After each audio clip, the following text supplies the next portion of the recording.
إذن هدف قاتل لمنتخب إيطاليا يغتال به أحلام الكروات ويقتل به آمال وتطلعات لوكا مودريتش في الاستمرار في بطولة يورو 2024 إلى أبعد مرحلة ممكنة.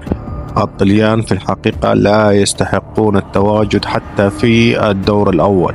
أداء سيء، أداء غير مقنع، والمنتخب الكرواتي كان الأفضل، والمنتخب الكرواتي كان يستحق على الأقل أن يتأهل إلى جانب إيطاليا إسبانيا. المهم أن يتأهل المنتخب الكرواتي، خاصة بعد الأداء الكبير الذي قدمه اليوم أمام إيطاليا، خاصة الأداء والمجهود الكبير من النجم المخضرم لوكا مودريتش. لوكا مودريتش أصبح أكبر لاعب في تاريخ بطولات أوروبا يسجل هدفا.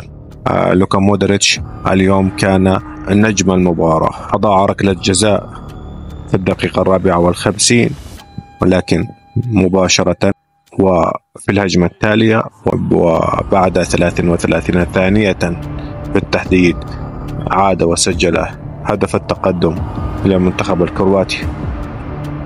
فرحة كبيرة للكروات والجماهير الكرواتية ومحبي لوكا مودريتش، لكن الفرحة للأسف لم تستمر.